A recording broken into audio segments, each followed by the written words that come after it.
Is the Fujifilm 50R the ultimate camera to use with vintage lenses? And is it worth the roughly $2,000 price tag in 2022? Early this year I was experiencing some serious gear lust, and I was looking at the GFX system for a while, but the price has always been a little bit too high for me. And I saw that finally the price of the 50R came down to roughly about the $2,000 mark, and I finally pulled the trigger. So the idea was to use this camera with vintage lenses. I don't have any medium format lenses, but from what I heard that the size of the sensor is not that much bigger than 35mm, and a lot of old 35mm lenses work pretty well. So the size of the sensor in the 50R is 44 times 33mm, full frame is 36 times 24mm. So the image circle, especially willing to crop closer to the square ratio, is pretty close between the two systems. So you might have to crop a little bit, but you should be able to use 35mm lenses pretty easily. And also, even if you have to crop to the full frame area, you still have about 30 megapixels to work with, so that will work just fine. You might wonder that if I'm willing to crop to the full frame sensor area,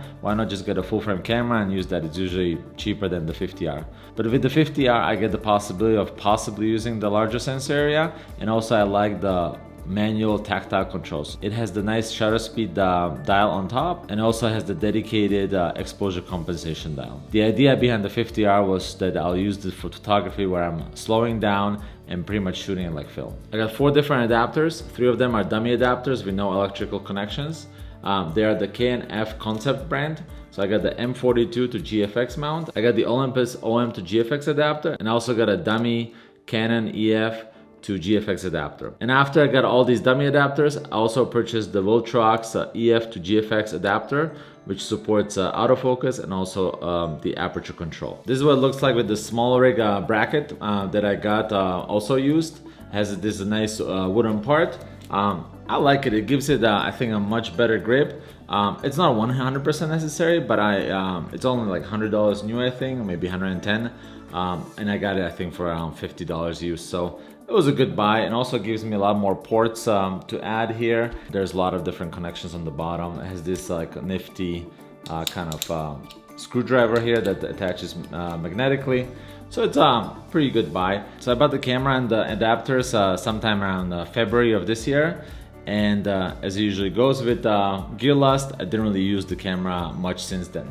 So I'm committing to make a 25 video series on this camera and try to use it with all the different lenses I have and compare it to my other system that I use to see if it's worth it.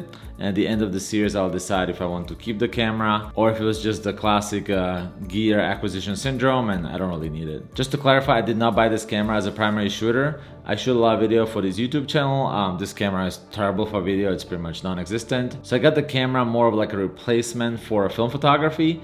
I do like the idea of film, but where I am in Switzerland, film development is super expensive. I don't really have the time to do at-home development of black and white film. So I don't really shoot film except the Instax film, and I thought this would be kind of the closest approximation to shooting film. So the idea is that I would shoot this camera with old vintage lenses.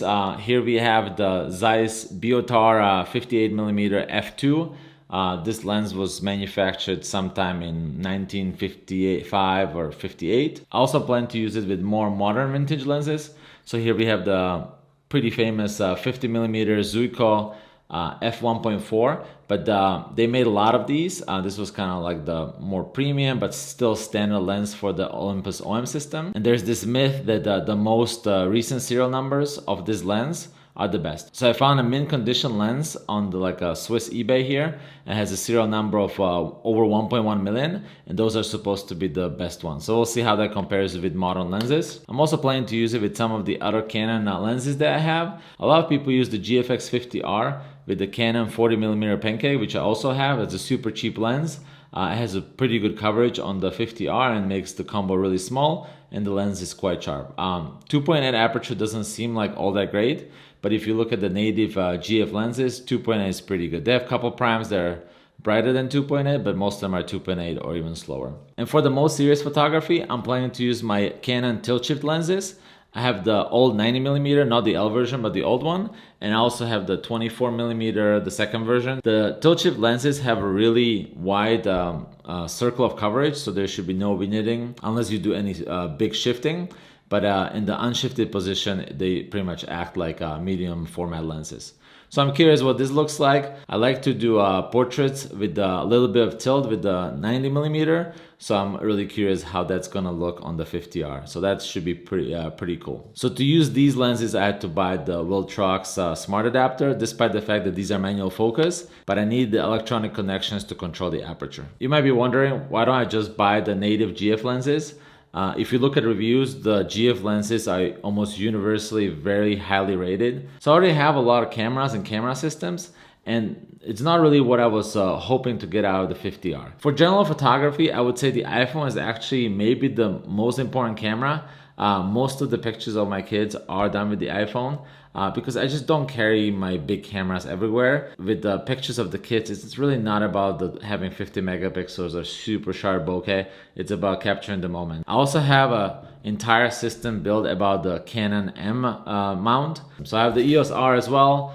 I have the L standard zoom, the 24-70, and I'm planning to build my entire what I call serious photography kit around the R system. So I'm planning to get the R5 and just a slew of L lenses. And I'm also planning to use the Canon R system as my main system for landscape photography. So currently I live in the Swiss Alps, so that's kind of a big opportunity. So I'll try to get a nice array of lenses so I can fully take advantage of that.